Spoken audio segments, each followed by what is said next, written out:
এটা সজনে ফুল, তোমরা নিশ্চয়ই সকলে জানো। এই সময় সজনে ফুল খাওয়া কিন্তু খুব ভালো। আর সজনে ফুল কিন্তু আমাদের মধ্যে রোগ প্রতিরোধক ক্ষমতাটাকে অনেক বাড়িয়ে দেয়।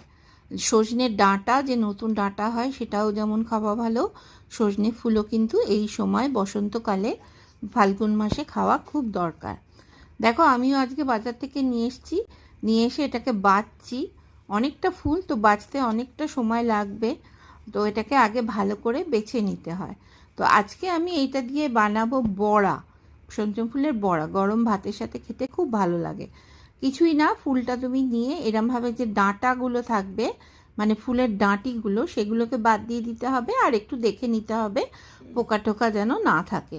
তো এটা দেখো, এটা যে গাছের ডাঁটা হয় না, সজনে ডাঁটা, সেই ফলটা। আর আমি এই ডাঁটিগুলোকে সব ফেলে দিচ্ছি, আর যদি কোনো খারাপ ফুল টুল থাকে সেটাকে। তো আমি খানিকটা বেছে নিয়েছি, নিয়ে এবার এটাকে বানাবো বড়া। তো ভালো করে 2-3 বার আমি জল চেঞ্জ করে করে ধুয়ে নিলাম। নিয়ে এবার দেখো, আমি একটু কাঁচা লঙ্কা কুচিয়ে নিয়েছি, আর ফুলটা ভালো করে ধুয়ে তুলে নিয়েছি অল্প। তাতে দিয়ে দিলাম অল্প বেসন, একটু নুন, একটু হলুদ, আর একটুখানি গুড়, এটার টেস্টটাকে ব্যালেন্স করার জন্য। দিয়ে অল্প জল দিয়ে আমি এটাকে একটা বড়ার এর মতো করে বানিয়ে নিয়েছি।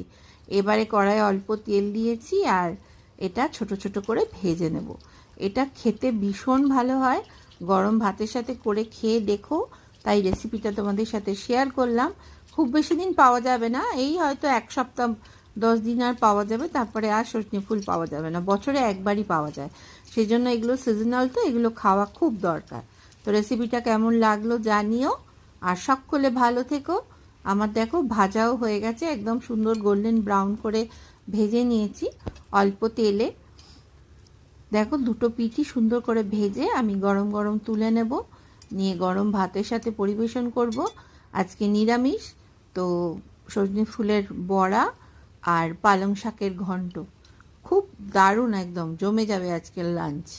তো তোমাদের কিরাম লাগলো জানিও, আর সবাই বানিয়ে অবশ্যই খেও। এটা কিন্তু সিজনাল, এটা খাওয়া উচিত। যেমন নিম পাতাও এই সময় কিন্তু খাওয়া উচিত। দেখো, আমার হয়ে গেছে। চলো, আমি এখন এনজয় করি। টাটা।